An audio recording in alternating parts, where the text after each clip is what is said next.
Mobile ফোনে ভয়ঙ্কর 3টি সেটিংস রয়েছে।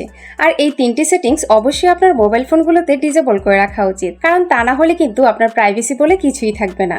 হ্যাঁ বন্ধুরা, আমরা যখন মার্কেট থেকে নতুন মোবাইল কিনে নিয়ে আসি তখন কিন্তু অটোমেটিক্যালি আমাদের মোবাইলে এই 3টি সেটিংস করা থাকে।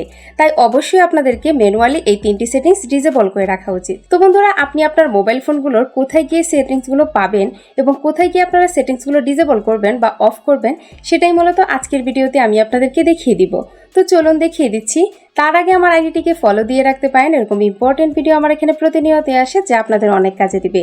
আর ভিডিওটি আপনার পরবর্তীতে কাজে আসতে পারে, তাই ভিডিওটি আপনি আপনার টাইমলাইনে শেয়ার করে রাখতে পারেন। তো চলুন শুরু করা যাক। তো বন্ধুরা, কাজটি করার জন্য প্রথমেই আপনি আপনার মোবাইল ফোনের গুগল প্লে স্টোরটি ওপেন করবেন। দেন ডান পাশে উপরে আপনারা যে প্রোফাইল লোগোটি দেখতে পাচ্ছেন সেটিতে ক্লিক করে দিবেন।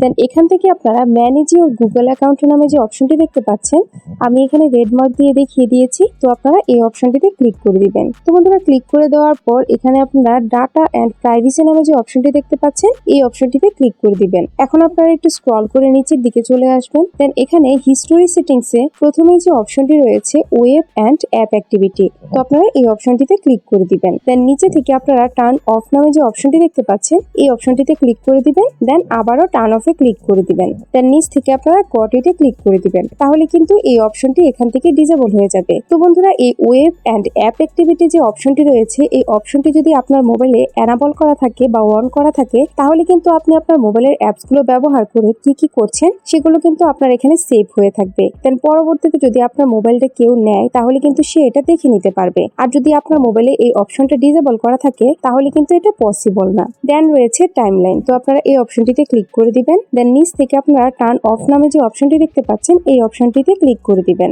দেন আপনারা আবারও টার্ন অফে ক্লিক করে দিবেন। দেন নিচ থেকে আপনারা গট ইটে ক্লিক করে দিবেন। তাহলে কিন্তু এই টাইমলাইন অপশনটি এখান থেকে ডিসেবল হয়ে যাবে। তো বন্ধুরা, এই অপশনটি যদি আপনার এখানে এনাবল করা থাকে তাহলে আপনি আপনার টাইমলাইনে কি কি দেখছেন, কোথায় যাচ্ছেন, লোকেশন সহ কিন্তু এখানে সেভ হয়ে থাকবে। আর যদি আপনার মোবাইলে এই অপশনটা ডিসেবল করা থাকে তাহলে কিন্তু এটা হবে না। তো বন্ধুরা, এখন আপনারা আবারও একটু স্ক্রল করে নিচের দিকে চলে যাবেন। দেন এখান থেকে আপনারা পার্সোনালাইজড অ্যাডসে মাই অ্যাড সেন্টার নামে যে অপশনটি দেখতে পাচ্ছেন এই অপশনটিতে ক্লিক করে দিবেন। দেন উপর থেকে আপনারা অন নামে যে অপশনটি দেখতে পাচ্ছেন এই অপশনটিতে ক্লিক করে দিবেন। দেন নিচে আপনারা টার্ন অফের অপশনটা পেয়ে যাবেন, তো আপনারা টার্ন অফে ক্লিক করে দিবেন। তাহলে কিন্তু অপশনটি এখান থেকে অফ হয়ে যাবে। দেন আপনারা গট ইটে ক্লিক করে দিবেন। তো বন্ধুরা, এই অপশনটি যদি আপনার মোবাইল থেকে আপনি ডিসেবল করে রাখেন তাহলে কিন্তু আপনার মোবাইলে আর কখনোই অ্যাড আসবে না। তো বন্ধুরা, বুঝতেই পারছেন যে এই সেটিংসগুলো কতটুকু ইম্পর্টেন্ট।